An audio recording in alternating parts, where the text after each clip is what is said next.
Hello, welcome to COM 4603, Creating Social Media Presence and Cultural Movements. Dr. Garret Castleberry, Associate Professor and Program Director of the Communication, Media, and Ethics degree at Mid-America Christian University.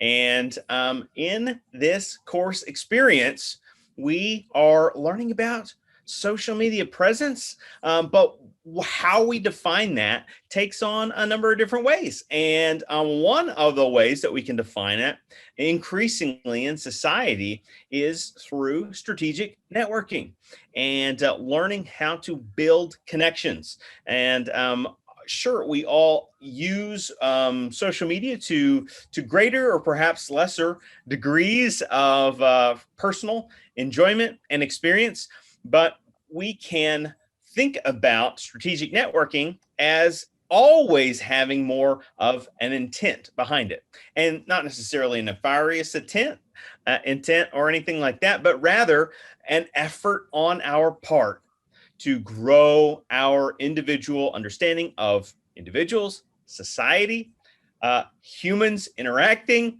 and thus it is a communicative exercise for us. In this course, we emphasize some instances of strategic networking through interviewing, and our students prepare each week interview questions, both in the form of rough drafts and then some polished final drafts, larger queries, but also video questions to enhance the interactive nature of these interviews. Now, because this particular course is running at an accelerated online cycle, and that's kind of a double whammy of an expectation.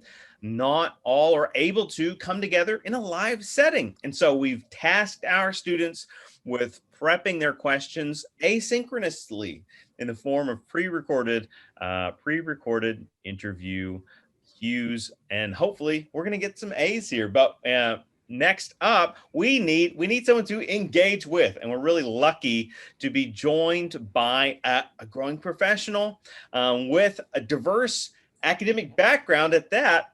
We're going to hear from our first interviewee and utilize these student questions to learn more about and unpack this individual's experience. Let's waste no more time. I want to introduce our interviewee, number one, who we're joined by already here today, joining us from the East Coast, right? So we're already coordinating time zones. We have Miss Lynze Jones. Welcome to our interview session, Lynze. How are you? I'm doing good. Just enjoying this rainy weather in Atlanta, Georgia today. Excellent. Well, if you will, tell us a little bit about yourself, kind of build up a little bit of an understanding so that those hearing from you for the first time will have that understanding to work off of. And then we're going to queue up their video questions. We're going to play them right here and allow you to kind of work through them. I can't promise we're going to move in a chronological order in terms of your life story and where these questions connect, but we're going to do our best, and we're going to have a great conversation in that time.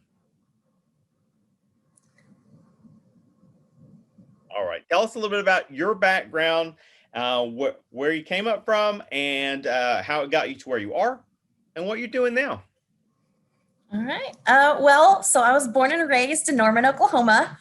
I did my bachelor's at the University of Oklahoma, and I majored in communication with a minor in weather and climate studies. My main activity when I was an undergrad was working at the Norman Olive Garden and doing speech and debate all 4 years.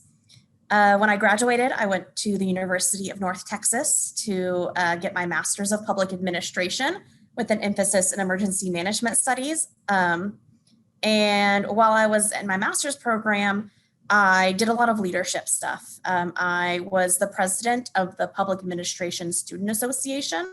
I was also the president of the Graduate Student Council. And I did an internship where I wrote grants for the City of Denton Fire Department.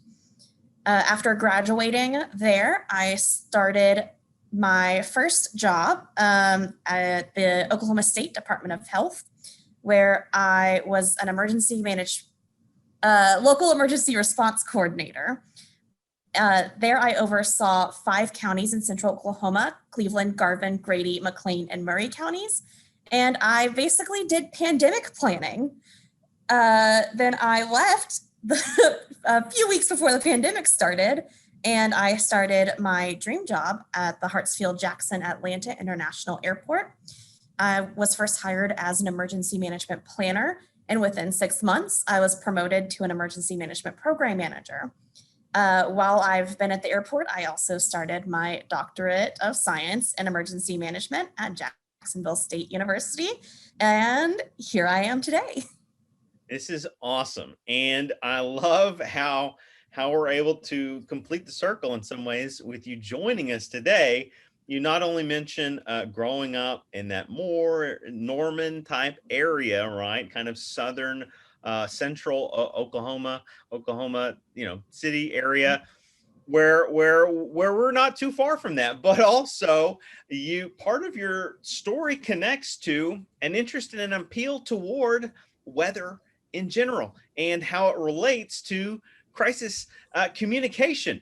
And here we are connecting in the month of May, the wettest month for our state, Oklahoma, although, we're no longer living here, but one of the most notorious months of the year for severe weather. And even more so, it's May, it should be hot outside. We should be wearing shorts already. And I broke the winter apparel back out because it's dreary, it's rainy, it's cold today. And so I sense a timeliness to being able to connect with you and hear about your story. Well, our students have some connections they want to make as well through their video questions. And it's going to be exciting to have them I essentially drive us in this conversation today. I want to jump right into that, if that's all right. And I'm going to do my best to moderate, kind of DJ the Zoom feed. And we're going to take a peek. I don't think we're breaking any ethical boundaries at all by utilizing where our videos are archived on our Desire to Learn space. And all the videos are queued up there in a very helpful fashion. And I think looking at it as well as listening to it is going to enhance our sending and receiving of information to just play communication 101 theorist for a second. I thought I'm sounding like a Looney Tunes character. I believe Seth had a nice question or two that would situate in some of your early career experiences. That could be a great place to start. All right. Let's hear from Seth. Hello, Dr. Jones. My name is Seth Crowder. My first question for you is, what made you pursue a master's degree in public admissions rather than continuing your education in communications? All right. So you mentioned initial degree communication, but then you shifted gears a little bit. Tell us a little bit about what your process was there. So I knew by my sophomore year of my undergraduate degree that I wanted to go into emergency management. I knew that communication would be a good way to segue into it because you build so many great skills in that major, being able to do technical writing, being able to be persuasive, knowing how to analyze data and research. But it was also very open because you can go so many ways in communication. And of course, I went the crisis and emergency risk communication route. But I then wanted to, after my bachelor's, focus in more on emergency management like activities. And I'd actually spoken to a lot of emergency managers that I kind of idolized and asked them what they thought my next steps would be. How could I become them? I specifically remember talking to Moore's emergency manager, Galen Kitch, and I basically went to his office and I said, how can I be you one day? And that was one thing that he recommended was public administration with an emphasis in emergency management, because a lot of emergency managers do that to broaden their background instead of just doing emergency management, as having that local government emphasis. So as much as I loved communication, I just knew that the right next step for me was public administration and learning more about local government and how, my dream job fits into that. This is such a great explainer here. Appreciate your feedback to this question. I want to break it down because there are two clear steps that you provide that I think are important for us to really retain out of Seth's initial question. That one, you had foresight and instinct to know what direction I'm interested in pursuing. So you have some professional interest and in some ways, and I don't want to get ahead in my interpretation, passion for that area. And the second and crucial step, and I think it's an important one for our students, especially seniors, is you took it to the source. You went and connected with intention to a professional in the area of your potential interest and sought guidance. And it wasn't just an advisor thing. It wasn't just I'm gonna just kind of meditate it or flip a coin. You were seeking evidence to help you make that decision, and I think that's an important aspect. There is a real assertiveness to that could easily be overlooked, and important for us to highlight that. Let's hear from Seth. I think he has one more question in store. And my second question for you is, what was the culture shock going from Moore and Norman, Oklahoma to the big city of Atlanta? I would be curious to hear your take on that. Thank you. All right. We've got a little a cultural question, right? But this speaks to urgency. People get nervous, right? Career changes, big steps in life. Tell us about that process for you. Well, I can definitely say the biggest culture shock itself was the traffic. Oklahoma City's rush hour traffic is like normal 10 a.m. traffic in Atlanta. Yeah. So sometimes it can take me 2 to 3 hours to get home on a Friday and go 15 miles. But I guess kind of the other biggest culture shock was when I grew up in Norman. I did my bachelor's at OU, so my family was very near. I did my master's at University of North Texas, which was only 2 hours away, so I could still go home on the weekends. But now I'm 13 hours away from my family, and that was kind of a big adjustment, is not being able to just call someone for help. I do have friends here that I know I can rely on for anything, but definitely making that big move away from family was a huge shock for me, especially when the pandemic hit about 2 weeks later. Awesome. It's good to hear that you were able to establish a bit of a network. And I'm trying to remember, someone had a good question that did tie into that. We may have to jettison away from it temporarily, but let's do this. Let's hear from Megan Barnes, and Megan's got a pair of questions as well, if I'm not mistaken, and we'll tackle those, and we'll find our way back into that conversation about the connections you're making in another region, right? In another area. All right, my question, I have a couple of them. The first one is, what led you to choose emergency management and crisis communication? The second one. All right. So you told us that you chose emergency management and crisis communication. Do you have, what was the charge behind that? So I knew starting, I think, my senior year of high school that I wanted to do something that was emergency management like, but I didn't have the words for it. I didn't know what exactly it was I wanted to do. And I thought that I wanted to be a meteorologist. Because I just knew I wanted to do something with severe weather and something with what happens when and after that severe weather hits. How do you take care of people? So I thought I wanted to be a meteorologist. I did my freshman year at OU in meteorology, realized that I hate calculus, and I was kind of stuck. This was 2012, 2013 at the time, and I didn't know what I wanted to do. So I decided to double major in communication. at the time because I knew I wanted to get into that because of speech and debate. But while I was on that bridge, May 2013 happened. And the big tornadoes that we had in Moore and El Reno, I saw those. I went to the sites, I helped with cleanup, I watched the news, and I learned what an emergency manager is. And as I was listening to interviews and seeing the news report, I was like, wait, that's what I want to do. So I'd always had that small grasp of doing what I wanted to do, but I didn't have the words for it until those disasters happened in May 2013. And I was able to say, this is what I've always wanted to do, and this is my calling. Yeah, very good. Well, there's a bit of a tie-in question that might speak to your initial experiences in that area.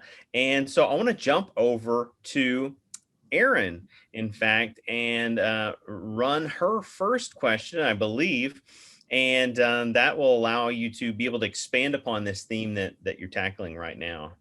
My name is Erin Watson, and these are my 2 questions for this week's interview video. First question is, describe your work with Oklahoma State Department of Health in Moore, Oklahoma, my hometown. All right. So you were able to, and this is not true of everyone, but relatively early in your career, be able to kind of acquire immediate professional experience in that area of interest. And you did it close to home, in fact, coming out of, if I'm not mistaken, your master's degree, you were able to come back home for a period and work in emergency management for a local area. I'm sorry, I don't want to, I feel like I may have jumped the question. 2 questions for this week's interview video. First question is, describe your work with Oklahoma State Department of Health in Moore, Oklahoma, my hometown. Woo, so shout out. Can you describe some of the work that you were involved in that career option? Yeah. So as I mentioned in my introduction, I was in charge of 5 counties, and I basically oversaw emergency management for 7 health departments. So those 5 counties were Cleveland, Garvin, Grady, McLean, and Murray counties. Being able to represent Cleveland County was special for me because I'm from Norman. It's my home county.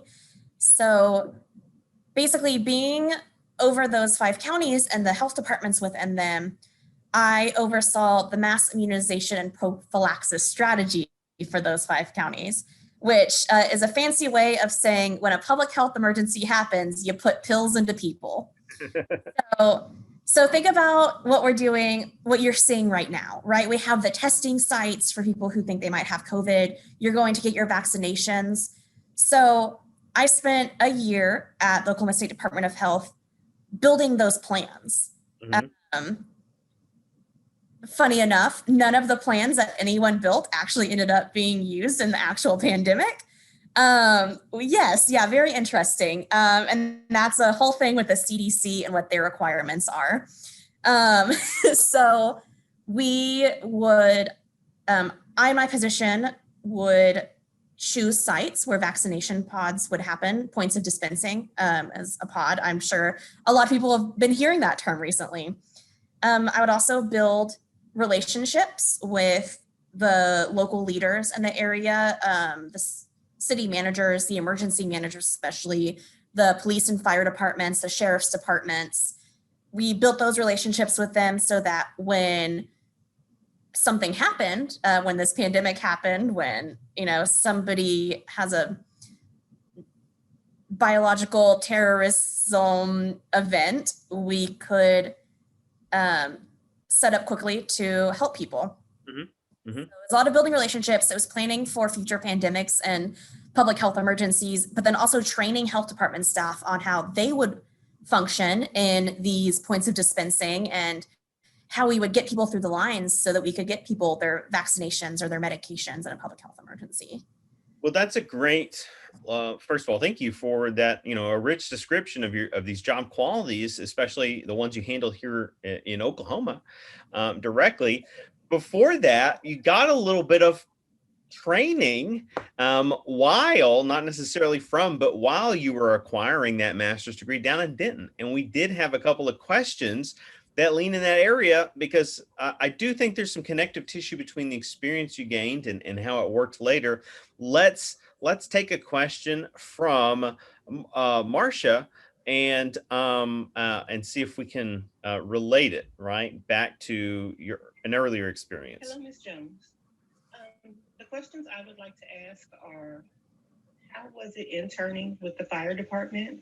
And what do you feel that you learned there?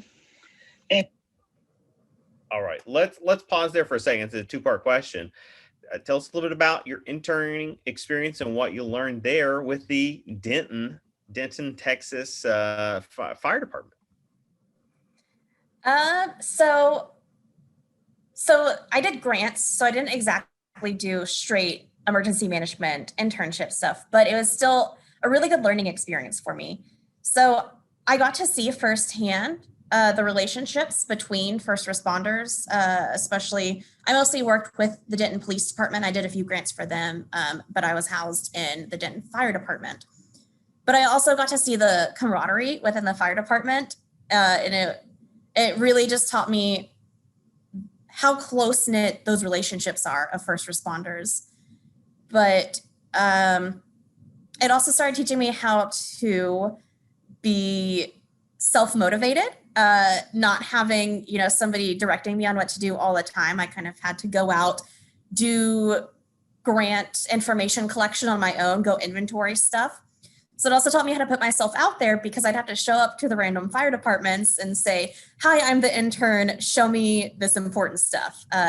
Some of the stuff I had to inventory were like the bomb squad's materials. So I was around actual C4 all day and inventorying around that. So it really taught me how to start building those relationships and how to kind of cold call people when I needed to, even if they didn't fully know who I was yet. That's impressive, and certainly, put you in a position where you really have to be assertive in what many assume to be just historically more kind of masculine leaning professional arena, right? So you've got to be comfortable kind of just negotiating these channels of communication, right? And this is not a plug at all, but clearly what I'm hearing, to succeed in professional development is being able to, I'm going to use a couple of terms interchangeably here, code switch and serve as really a gatekeeper, an information liaison in many ways, and be able, so when I say code switcher, that is suddenly everyone doesn't know what I'm talking about. What I'm really referring to is an ability to take information that one, might be, let's say it's technical writing, like a manual, and translate that and present it in another kind of way to a different group within the organization that needs to receive that information in a particular way based on those needs or that situation. All right, let's see. I'm not sure who we've left a lot of people hanging here. Let's see who else we can hear from. Let's finish up with Marcia. And also, without the important aspects of your job, I am sure it requires quite a bit of delegation. Are there certain things that you prefer to do yourself and not let anyone else tackle? Okay, thank you. Bye. All right, I don't want to get the cart before the horse. It sounds like a team building question. Let me see if I can locate. We had questions about your current experience, and it might be fair to set that up first. And so let's see if we can do that here. We'll come back to that momentarily. Uh-oh. In white screens, what's happening? Oh, I know what happened. I hit the wrong one too quickly. Here we go. All right.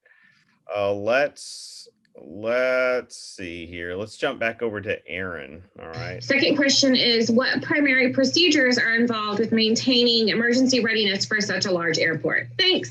All right. Yeah, this is the one I was was looking Aaron for to kind of set us up. So we've tackled elements these first two career opportunities and then some academic experiences, but you now have a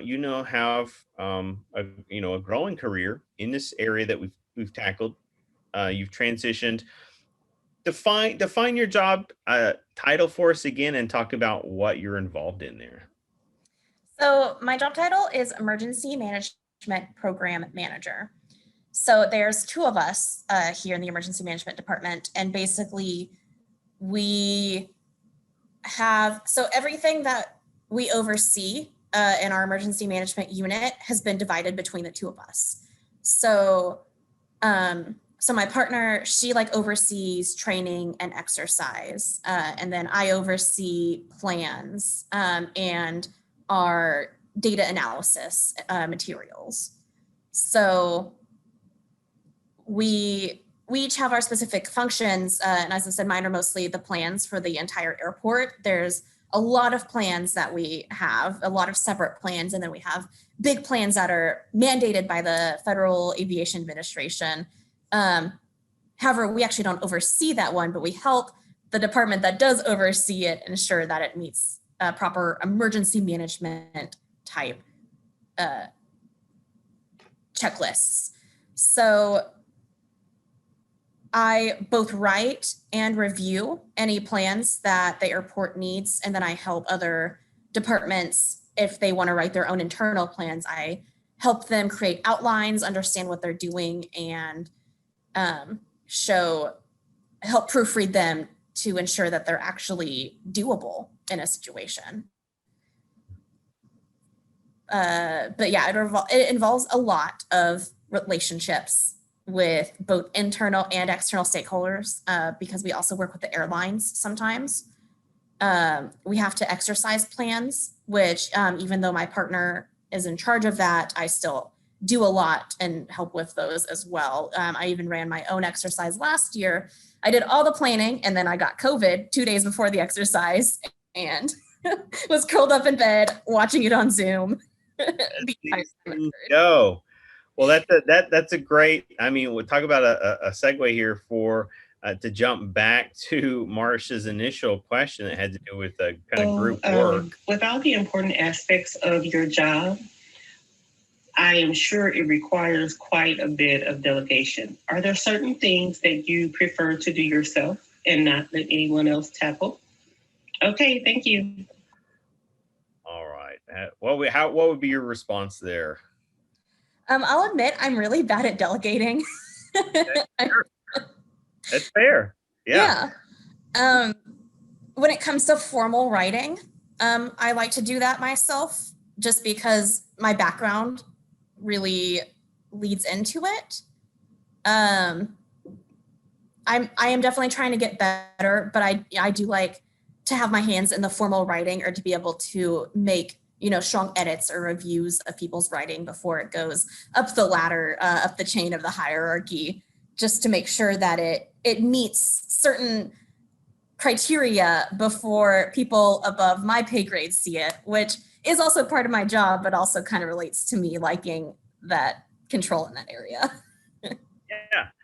Well, I noticed this piggybacks into a theme that Britton tackled with his questions. And even just in case, if you sense there's too much overlap, how about we let both of his sets of questions play through, and you can either speak to each or just kind of move on to the second, if that works. Does that sound like a plan? That works. Let's do that. We'll hear from Britton here. Hi, this is Britton Thagard with my interview questions for Ms. Lynze Jones. My first question is, can you describe the ways in which you must coordinate with others or in a team situation? My second question is, what are the largest impacts COVID-19 had on your industry and your specific role within that industry? And then... All right, so that can be quite a bit. Let's pause there. Maybe describe, you've started down this path, some of the way you interact with other departments in what is an incredibly large organization, right? And highly complex. But then also how that becomes maybe complicated by something like, I don't know, a global pandemic. Yeah, it was coming here. I was here for a full week before we started shuttering for COVID operations. So 2 weeks after I moved to Atlanta, Georgia had its first COVID case, and then it really grew from there. So my first 6 months at this job was very trial by fire. Mm-hmm. Oh. I kind of wouldn't have had it any other way because it really helped me learn the ins and the outs of the airport very quickly. And airports are very complicated beasts as far as when it comes to local government. So I am a City of Atlanta employee. The airport is owned and operated by the city, but we're like our own city within the city. So we have our own emergency management team. We have our own HR team. We have our own IT team. We have a public works like department. But on top of that, we also have to work with the airlines, which are private businesses. We have contractors that do things for us. So a lot of the working with other people is really learning their roles and, you know, what organization they belong to, whether they're a city employee, they're a contractor, or they're a private entity. And learning how to bridge all of those different sectors together, and then how to learning their own languages. So each sector has their own jargon, has their own way that they do things. And even though we're all aviation, because we all come from different businesses and different governments, meshing together is a lot like a jigsaw puzzle, and learning how to communicate and work with people can be very tricky coming out of the gate, especially when you from the get-go are doing all that communication through online meetings. So here is, I want to make a connection between maybe your experiences and ours here. And I'm in a much smaller organization than you are. And even I, as an educator in a classroom, one of the things we saw was a need at a certain point in time to have to utilize virtual engagement. None of that's remained constant for things like meetings and larger, employee connections on campus. But for classrooms and just relatively common sized ones. However, an issue it's not unique to MACU, it's not unique to the international airport in Atlanta, but is the communication roadblocks that we can establish if we're not careful in virtual spaces like Zoom. And I'm going to use I'm building toward a specific concrete example, which would be, for me, an example would be I had to quarantine at the beginning of this semester. And while the saving grace was, well, that's not going to be a problem because we can connect via Zoom. But it was a brand new class of freshmen. It was full-sized class. And it was an 8 a.m. class. We all know the burden that represents. But I think a side effect of it that should have been mitigated better by me was students not always being in a position to put themselves on screen. So keeping just their name up, etc. And what you quickly learn is a certain ratio or percentage of those are they're logging in, and then where things go from there in their life, I don't know, but they're not with us. But it proved difficult for me to even do something simple as learn students in a new class, which usually it only takes a couple of weeks, but in this case it was quite confusing because then eventually we do our meeting, 2/3 of their face is concealed by a mask. If it's a quiet group, they're just not sharing a lot, and it complicated things. I can't imagine what that's like. Do you have any maybe firsthand experience of something that comes to mind that made figuring out other people or departments tricky for you? Definitely the inability to meet them in person and to hear from them, because I feel like online meetings are a lot more structured or a lot more rigorous. Mhm. And, you just kind of want to get them over with. Whereas in-person meetings, the meeting might be over, but you'll sit, you'll talk, you'll, kind of check your watch and be like, oh, I don't have to be anywhere for a few minutes. So you'll really get that personal time outside of the meeting. But it feels like once everything went virtual, it was very like, okay, the meeting's done, in the meeting, goodbye. So just being unable to have that more personal relationship was a big block. That's such a great example. And I really appreciate that. One of the hidden virtues of working in an organization that you appreciate, and I'm kind of talking to the class here, I'm not necessarily telling you anything, but is it, if it's a place you appreciate, well, you appreciate the people too, and you enjoy the opportunity to hear from them.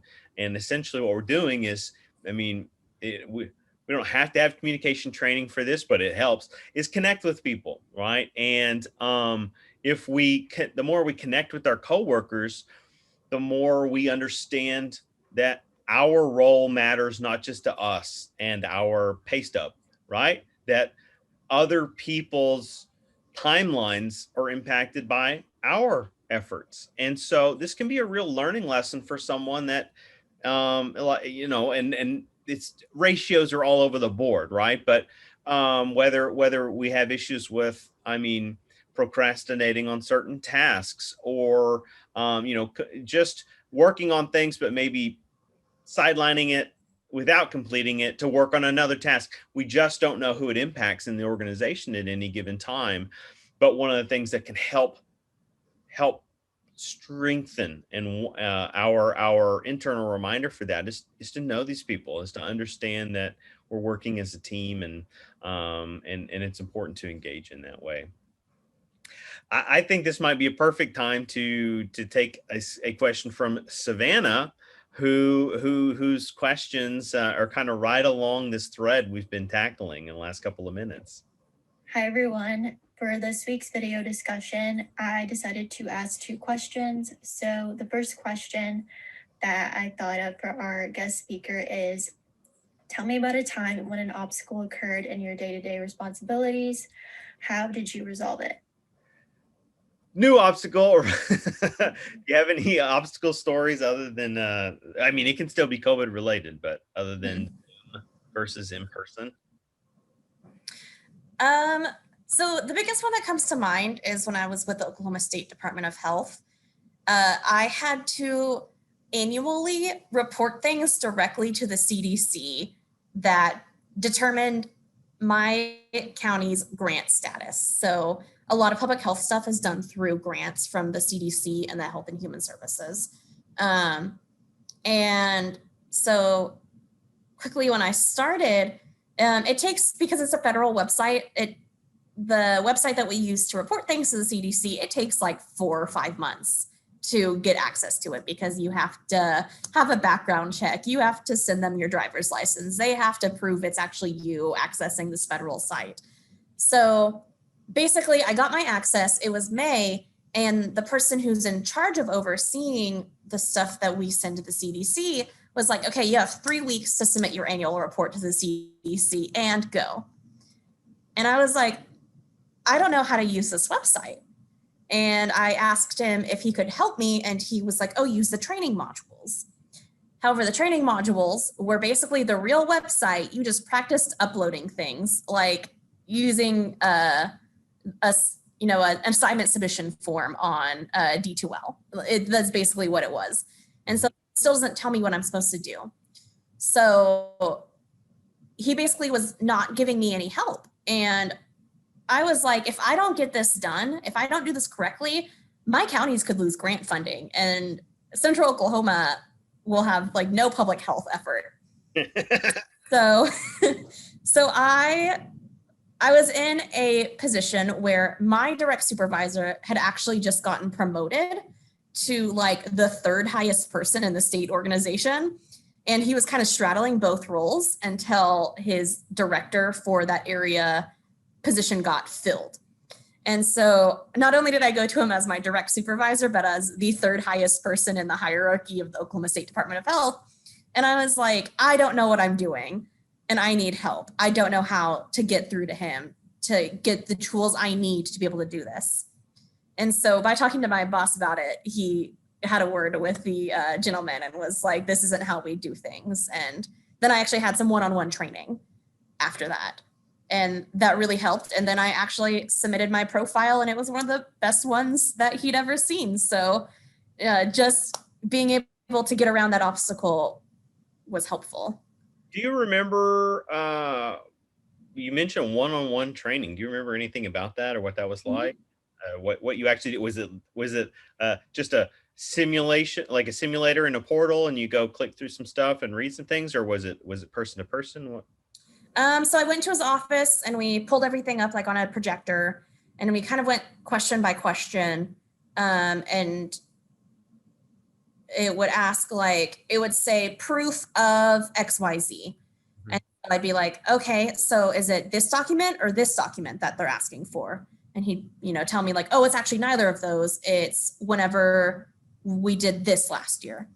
And then I would have to upload that specific document and then describe how it meets the CDC's requirements. So then he kind of had to coach me through this is what they're looking for and this is how you should say it. And he broke out like the federal manual for doing this and said, here's specifically where you find these things. And I was like, well, why didn't you show this to me in the first place? But so yeah, it was definitely a lot of walking through it and being able to understand how everything interconnects to do that job. Well, let me see. Savannah had a follow-up question that had to do with some tasking. Let me see if we can jump back over to her entries here, because I think it ties to job duties, but also kind of connects it to some degree training that that you likely have encountered from time to time, or in the internship. The second is, in what ways do you use social media platforms for your job? Those are my questions this week, and I look forward to hearing everyone else's. Is that part of your job? So we don't post on social media, but we monitor it. Okay, interesting.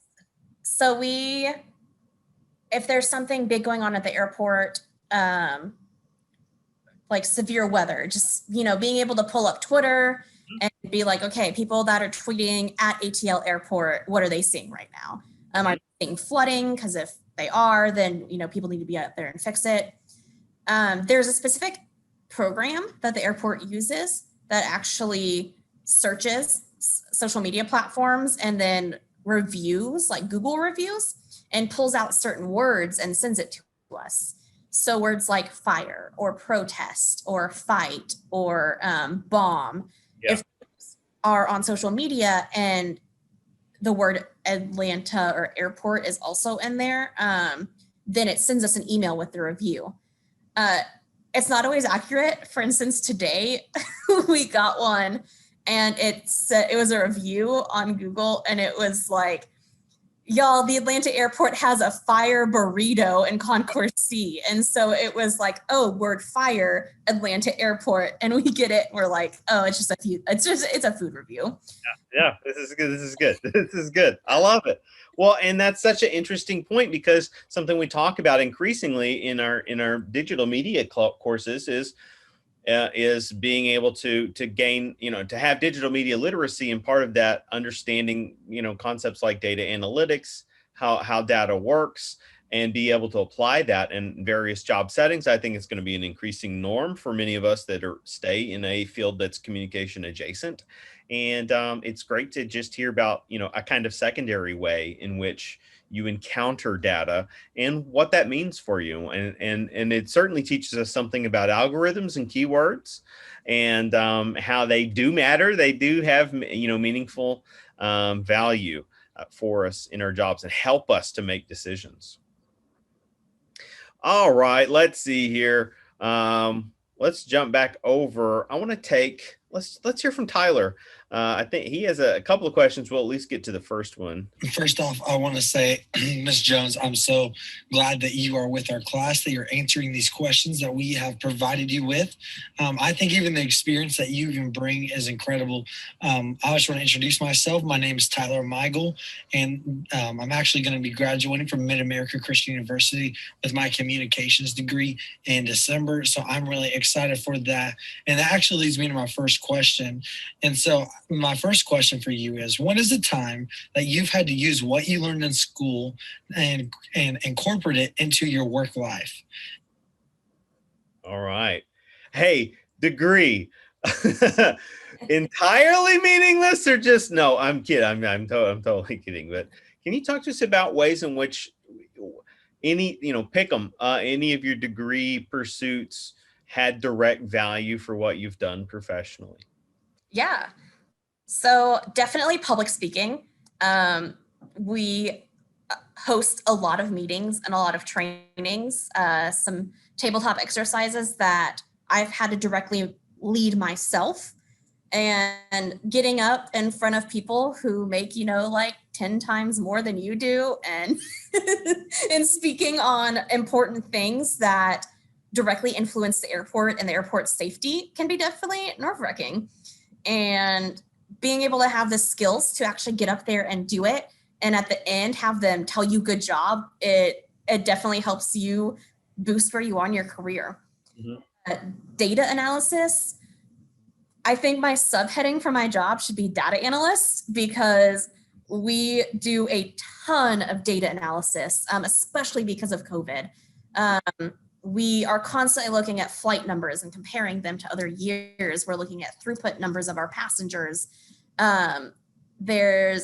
We look at so much data, and being able to look at it, figure out what it's saying and how it relates to us and what we should do with that data, is very important. Like doing research papers, reading your articles and figuring out what you're supposed to do with those statistics that you get from those research articles and how it applies to what you're doing.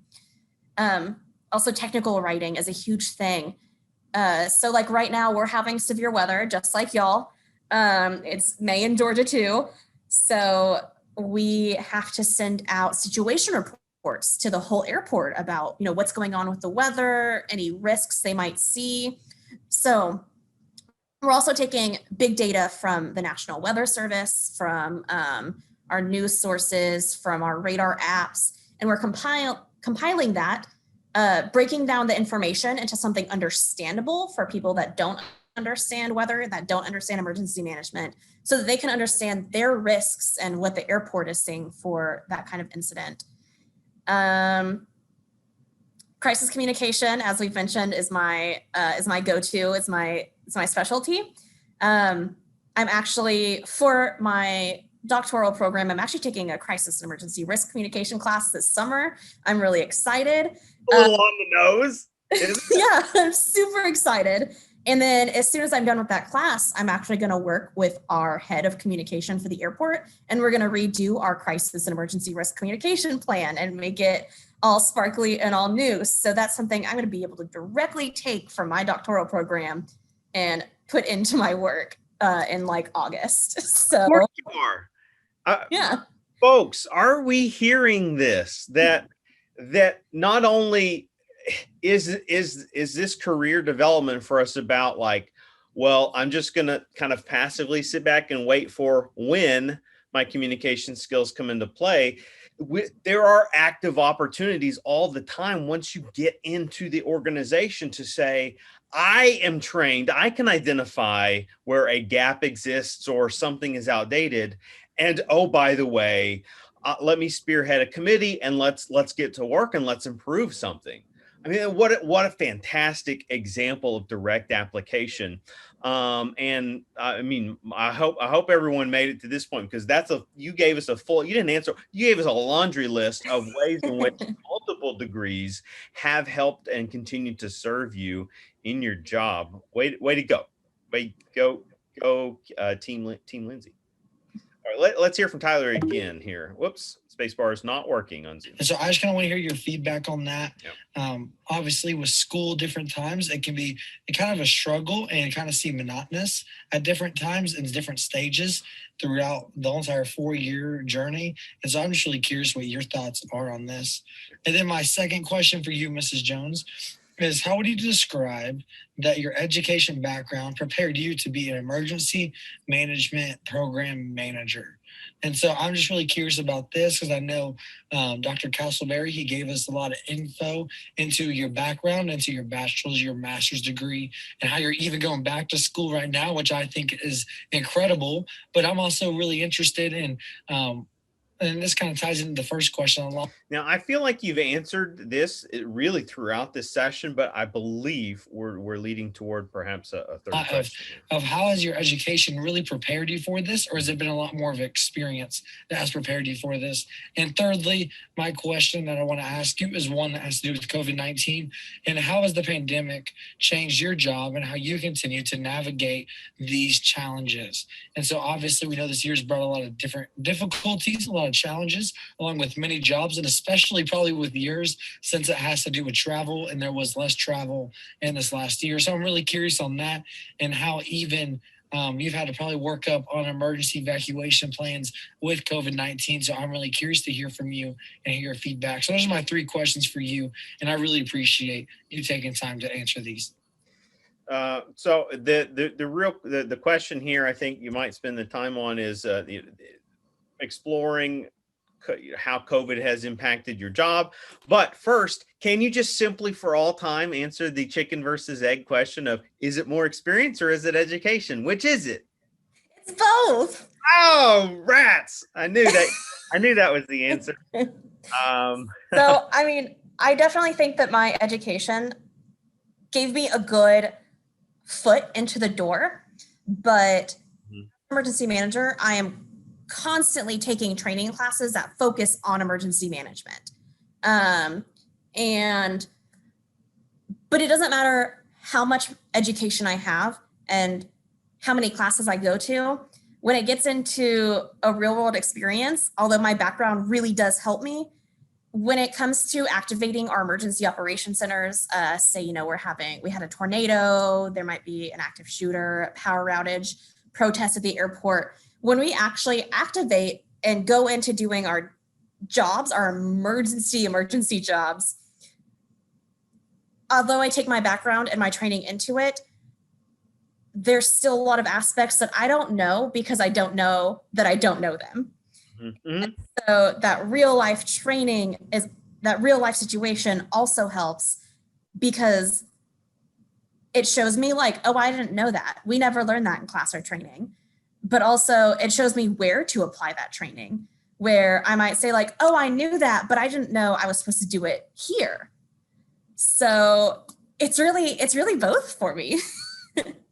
Here's what I'm hearing. It's a key term. It's a buzzword we use, a lot of us in higher ed, but lifelong learner. And I think for undergrads, we get into mentality. And so I don't want to spoil the senior victory lap going on for many in our class, but we get to the end of what is a tremendous road in an undergraduate degree experience. It's one of the longest ones, and and it's very transitional and can be transformational experience. And we're spent. I get it. We get to the end and it's like, I'm exhausted. I'm ready to shift gears. I'm ready to never buy a book again. The ones I did buy that, I'm ready to sell them. Right. I'm not going to read the ones I didn't read. and we need, for many people, they need to kind of take a time, like recharge the batteries and what have you. And it doesn't mean, okay, then another degree or whatever, but whatever the next step is, we're looking kind of transition as representing not practicing school, quote unquote. But I think for those of you that really have ambition for developing a strong career, you're going to come to understand or hopefully have this awakening where you need to be of a mindset open to continuously learning new things and being observant about where our deficiencies still lie. And when we can embrace that, it's going to put us in a really strong place to succeed. We're going to be far less exposed when others maybe do see a shortfall in our acumen or understanding. And I mean that in a good way. You talk about presenting in front of a room where a lot of powerful people and, enormous paychecks and, movers and shakers organizationally. It is refreshing to be transparent about how we don't view ourselves as perfect as employees. We want to project, though, that eagerness to adapt and to learn and to grow. I think that's a more important skill than coming into the job interview and trying to sell yourself as, oh, I know everything, I do everything, and that's that kind of false confidence that can be like a tell sign, for in the interviewing game of poker. So that's really refreshing to hear. Appreciate that, and good job, Tyler. Nice little narrative questions. All right, well, we have a couple more. We'll try not to hold you hostage too much further. You've got some burrito fires to put out. All kinds of crisis management going on. Let's hear from Stephanie. Stephanie definitely has a question. My question is, can you tell me about a time when your training and everything that you learned was put to the test? Do you have another story? I feel like we just covered this, but when were you put to the test? When were you on the hot seat in some way? Definitely, I feel it every time I have to send an email out to 200 plus people, especially if it's a weather-related email, because I really have to dig into my meteorology background, but then also my communication background and having that technical writing, my local government background, because you have to know, the kinds of things that you can and can't say to people. But that's also kind of communication, knowing like, hey, if I say this, people are going to freak out. So even if you are expecting severe weather, you have to know, how do I say this in a way that lets people know that, hey, this is serious, but isn't going to make them put their tinfoil hats on and dig out their canoes so they don't float away. So kind of every day, I feel like my skills are being put to the test every day in this organization, and it's exciting. It's definitely exciting. Well, that is awesome. And certainly over time, you'll be able to amass and gain from those experiences valuable stuff. This is rich content, as they say, for our experiences. Well, that reminds me of a question from Neri. Let's hear from Neri's initial question, and let's see if you have an interpretive answer for him. Good day, my name is Neri Jaffer, and I'm a senior at MACU. And my first question is, do you do what you love or you love what you do? All right. Again, I have to say both. At least where I am right now in my life, it's definitely both, because I do what I love, which is emergency management. I love being able, I like to say emergency management is like a glorified event planner, except for if our event isn't planned well, people die. It's kind of a morbid way to look at it, but so we are planning for events that haven't happened yet, events that we hope never happen. That's what I want to do. And I want to be able to help, recover if those events happen. I want everything to be able to lay it out so that people can do it. So that's what I love. And I do that. But here where I am, I also love what I do. So I almost always leave this place with a smile on my face. I get to do some really cool things. I get to go see, one thing that I always think is really cool is we have like like this fire pit where we have a fake plane that every Thursday we light on fire and have the firefighters put it out. Like when we use like actual jet fuel and stuff. Yeah, So yeah. Oh, wow. actual like plane accident, and we get to go watch it and, you know, see how it actually happens in the real world. I got to ride in one of the fire trucks. They're like special fire trucks when they put it out. I've gotten to go into like the depths of the airport and see like some really cool things like the plane train. If you've been to the Atlanta airport, you know all about the plane train, because if you don't take it, you're walking a mile to your next gate. So, but I also just love the culture here. I think it really fits me because it's fast paced. Things are changing every day, but we also have a lot of fun here, and we have a really strong team culture in this environment. So yeah, not only do I do what I love, which is emergency management, but I love what I do here at Hartsfield-Jackson.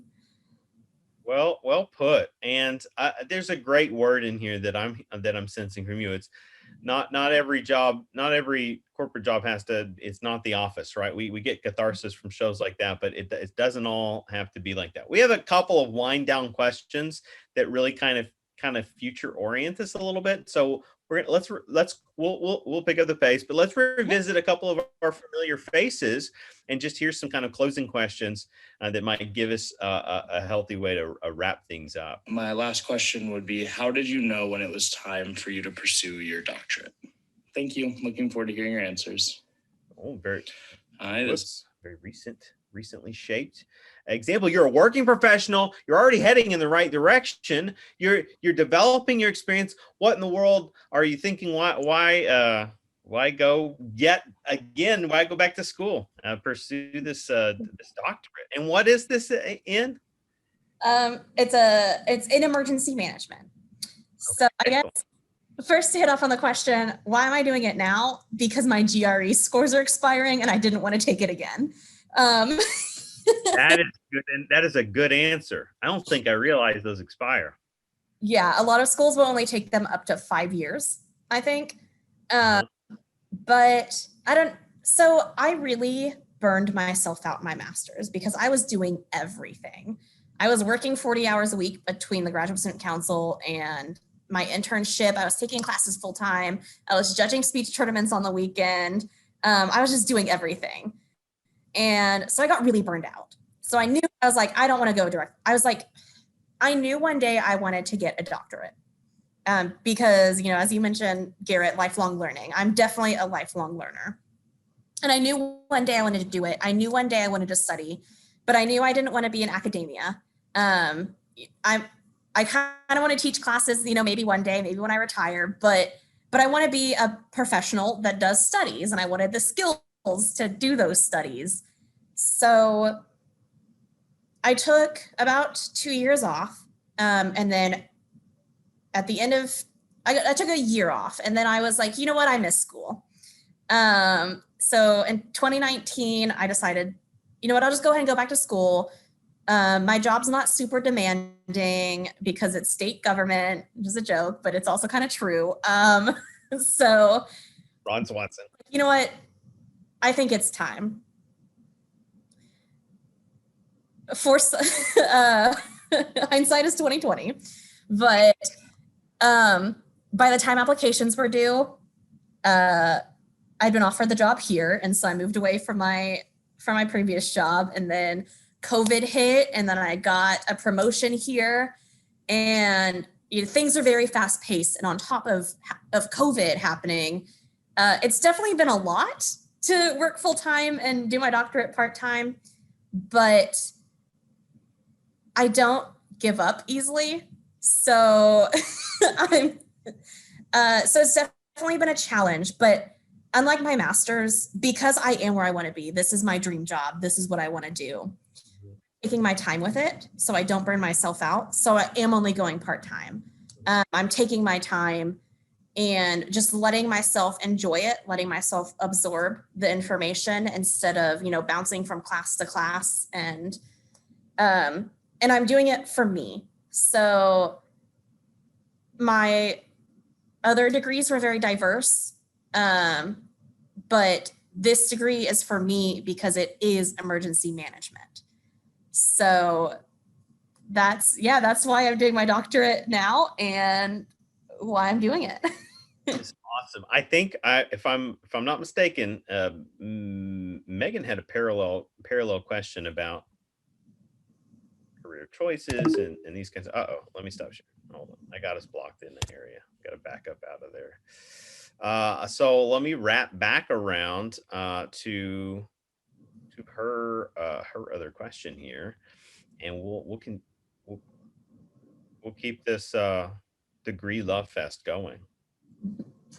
And would be, what has been the most applicable and helpful part of your degree going into the real world? And then, all right, I think you've covered this quite a bit, and you talked about, one of the things you talked about was once you, here's where I think there's a little bit of divergence between your experience and then maybe what students are going through. An undergrad experience is often, you can correct me anytime and tell me I'm way off base here, but an undergraduate experience is relatively broad. It's going to, it introduces a number of things to you, introduces a number of directions. It helps professionally to prepare for you, here are steps to begin to do to transition in your career. Here, here's some more theories than you're going to remember in a relatively contained amount of time, and so on. And what you gain from this buffet then helps you maybe start to ask yourself questions about whether I'm going directly into some career-oriented jobs or returning to school, or both, or one and then the other, or vice versa. I can now make some specialized choices. And that's where you found yourself making a specialized choice in the master's program. But then also you just described this, the choice for you that helps define, who you are. So an ideal quality of fit in your terminal degree.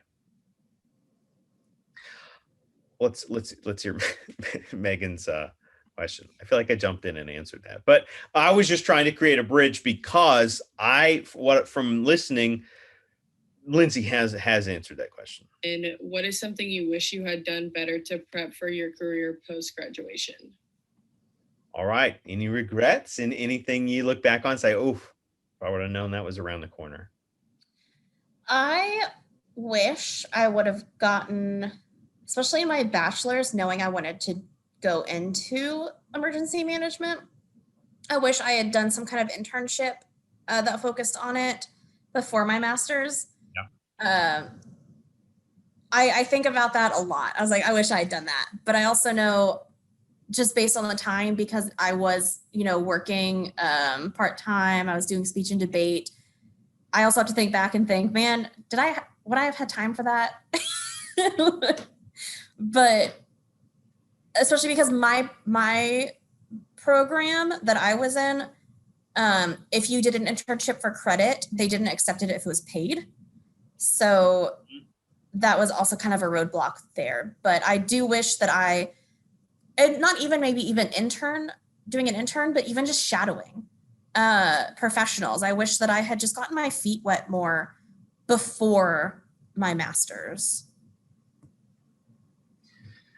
But it's perfect timing too, because we have in recent classes, but even in this one, we're really stressing and increasing a culture where we're trying to greatly encourage students to consider the value in an internship. This might be a great opportunity to plug the fact that MACU is welcoming enough of internships that, unlike some larger universities,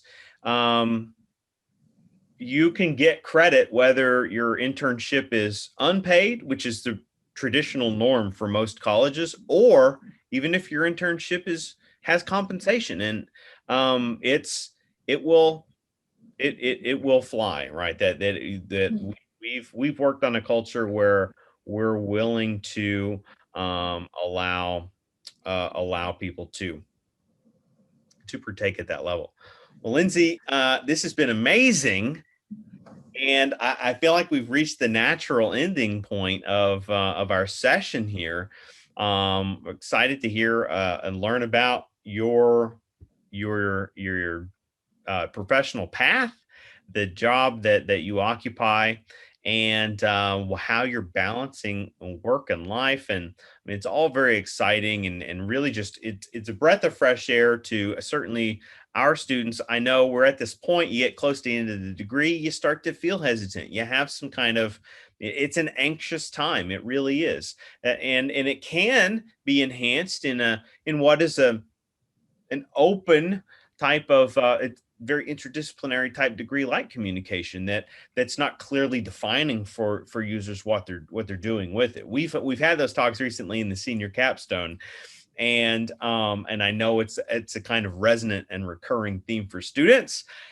I think part of the importance is actively thinking about that, we're reflecting on it, that we're articulating that concern is a good sign. It's a sign we care, we're being conscious of that. And you know what? Sometimes we need to hear that bell, right? To signal for ourselves, it's time to start defining for myself, what do I want out of my career? One of the hidden, I'm just going to highlight a hidden benefit that I heard listening to you this morning. And that was that you love what you do. Love where you're at, you're passionate for your job, and and because of that, you value the people around you, and it probably motivates you to be a harder worker as well. That it's I've also recently said that it's okay to enter a job you don't like if you need it in that moment. And sometimes I tell students, take the job you hate, because it will motivate you to locate quicker the job you do want and work harder to get to it. It's so awesome to hear that that you're in the right place, and a place that's feeding you and fueling you. Absolutely, you will come out the other side fully credentialed, that you would have no problem being able to kind of teach others in that area a long time from now, a lifetime, A long time from now. a lifetime from now. Thank you so much for joining us and sharing your experiences. Appreciate that. And for our students, this is just the beginning. We're going to be on a journey, engaging with others. We're going to diversify the pool. We're going to hear from some different areas. That's what it's all about: is exploring options and making meaningful connections with others. We wish you the best, Lynze, and we hope to hear from more future successes. Thanks for having me.